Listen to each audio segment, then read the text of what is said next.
What's up guys? In today's video, we're going to tell you 5 things you definitely don't need when you're fly fishing and a few things that you definitely do. Alright guys, so the first thing that you definitely don't need when you start fly fishing is a tapered leader. A tapered leader might be really nice if you're doing a lot of precise casting, but if you're just getting into fly fishing, you're not doing that. I've been fly fishing for a long time, I'm still not doing that. You don't need that. I seriously cannot remember the last time I bought a tapered leader. Tapered leaders are expensive. The trick is, from your fly line, tie on a piece of butt section, maybe 5 or 6 feet, big line, 10 to 12 pound test, tie on your tippet section, 3x, 4x, 5x, whatever matches the conditions that you're fishing. For the amount that you would pay for a tapered leader, you could buy enough butt section and tippet to last you for the rest of your life. And with the tapered leader, it's tapered obviously, and so it goes from this very, very fine line that you're going to snap off almost immediately if you're new to it, up to this super thick line that won't even go through the fly, and you've got this very short section of leader that's actually even usable. The best fly fisherman in the world is going to throw away 7 feet out of a 9-foot tapered leader. So if you have any tapered leaders at home, go throw them in the garbage right now. Are you referring to me in the third person as the best fly fisherman in the world? I'm standing right here. No, my nickname for you is the tapered leader, and you need to go in the garbage. The next thing you definitely don't need is a set of waders. Now, every fly fisherman you see on TV has a pair of waders, but you don't need that when you're first starting out. You don't need that. If you're fly fishing in the summer and the water's decently warm, get out there and get wet. You don't need a set of waders to go fishing. When I started fly fishing, I didn't have the money for waders. Waders are expensive. Even for a cheap pair, they're going to be running you $150 up to $1,000 if you really want to buy the expensive stuff. And you just don't need it. I've gotten wet many times before in my life, still here, never melted, gonna be fine. Along the same lines as not needing waders, you also don't need wading boots. Wading boots can be nice to have, but they're definitely not required to start fly fishing. I'm famous for wearing the same pair of Nikes for years when I was fly fishing. I didn't have wading boots, I didn't want to spend the money on them, and you know what? I still caught fish. If you got an old comfy pair of shoes that you can get wet, you can go fishing. What's your policy on moon shoes?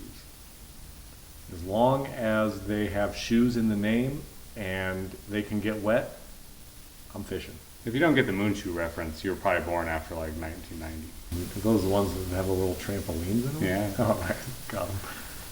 I actually recommend moon shoes. The next thing you definitely don't need is a fishing vest. But I look so cool. Despite how cool you look, you still don't need it. When you're first starting fly fishing, the less stuff you have to get hooked on, the better. When you first start fly fishing, you're going to be hooked on everything. The line's going to be around your head and your foot and your dog and your grandmother. And you shouldn't have brought your grandma fishing. Why is she even standing that close to you? Ah, dang it, Meemaw. Last thing you need is a vest with a bunch of stuff hanging off that you're going to have to untie your line out of every time you cast. This brings us to the last thing that you definitely don't need, and that's the knowledge to tie every single knot in the book. I'm actually kind of a knot nerd and I like knowing all the knots, but when I started, I didn't know any knots. I used a fisherman's knot for everything, and I still caught fish. I'm the exact opposite of Jordan. I hate knots and I don't want to know any of them. I know maybe 3 knots. Fisherman's knot, the clinch knot, the improved clinch knot. If you know those 3 knots, you can fish forever and be just fine. If you know how to tie 2 pieces of line together and a piece of line to a hook, you can go fishing. You're not going to need that. All right, guys, now that we've given you the list of things you definitely don't need, here are some things you definitely do. The first thing is you need to know where to fish. Now, depending on where you live, there are resources online through your Division of Wildlife or Fish and Game that will show you stocking reports. They'll show you fishing reports of what people are catching, what they're catching them on, and you can use those to your advantage so you know where to go and what to use to actually catch a fish. Stalking report? Are we in danger? It's the fish that are in danger. The next thing you're definitely going to need is the right fly line. Now, I'm not talking about a specific brand or a certain diameter. You just need to know the difference between floating and sinking line.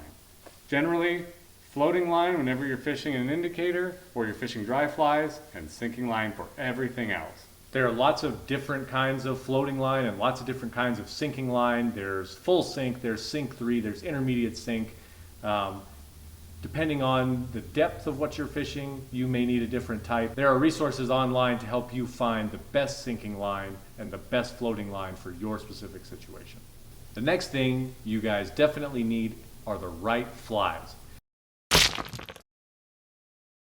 Now, you don't need a million different flies, you don't need an entire collection. What you need is a handful of flies that work in a lot of different places or that work according to your local fishing report. Some very common flies that work in pretty much every place: woolly buggers, prince nymphs, royal coachman flies.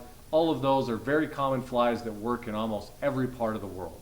Get yourself a few of those flies, find a fly you like, tie it on, and stick with it. You don't need to change flies every cast because you're not getting a bite. As long as you present it well, you're going to catch a fish.